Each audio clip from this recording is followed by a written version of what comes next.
అందరూ కూర్చోండి, కొంచెం అందరూ కూర్చోండి. దయచేసి మీరు అందరూ కూర్చోవాలి. కూర్చుంటేనే సభ నడుస్తుంది. దయచేసి కూర్చోండి, కూర్చోండి, దయచేసి కూర్చోండి, కూర్చోండి, కూర్చోండి,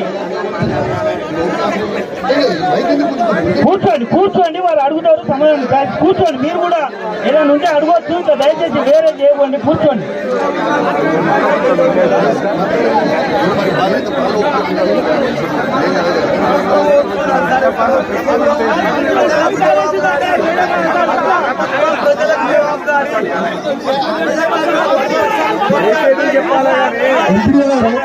ఇప్పుడు ఈ 1440 మందికి మీరు ఇల్లు శాంక్షన్ ఎలిజిబుల్ లిస్ట్ అన్నారు. నియోజకవర్గంలో మీరు మొత్తం ఇచ్చిన అలాగే 3500 ఇల్లు మాత్రమే. మరి కమలాపూర్ లో మీరు 1440 మందికి ఇల్లు ఇస్తున్నా ఎలిజిబుల్ లిస్ట్ అది. ఎందుకంటే మీరు కేవలం సర్పంచ్ ఎలక్షన్ల కోసము, లోకల్ బాడీ ఎలక్షన్ల కోసము మాత్రమే లిస్టు చదువుతున్నారు.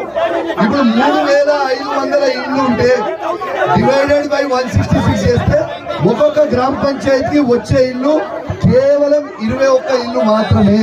మరి 1440 మంది 40 మందికి మీరు ఇస్తున్నారా? కేవలం మోసం చేస్తున్నారా?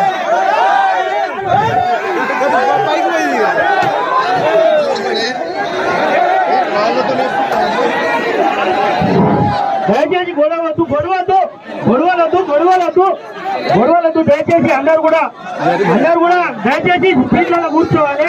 గొడవలద్దు, గొడవలద్దు, వాళ్ళని గొడవలు పెట్టుకోవద్దు. దయచేసి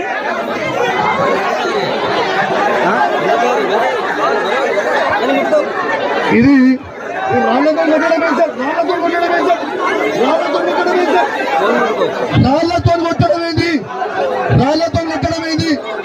ఇదే పద్ధతి, ఇదే పద్ధతి ఏంటిది? రాళ్లతో కొడతారా? అంటే ప్రజల సమస్యలు అడిగితే రాళ్లతో కొడతారా? ప్రజల సమస్యలు అడిగితే రాళ్లతో కొడతారా? కమలాపూర్ లో ఇల్లు ఇవ్వమని అడిగితే ప్రజలకి రాళ్లతో కొడతారా?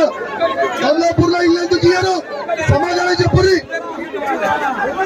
ఇవాళ మీరు 20 ఇల్లు మాత్రమే ఇచ్చుకుంటే 1400 మంది ఇల్లు ఇలా ప్రజల కోసము, ఇలా ప్రజలకి ఇల్లు ఇవ్వమంటే మీరు రాళ్లతో కొడతారా?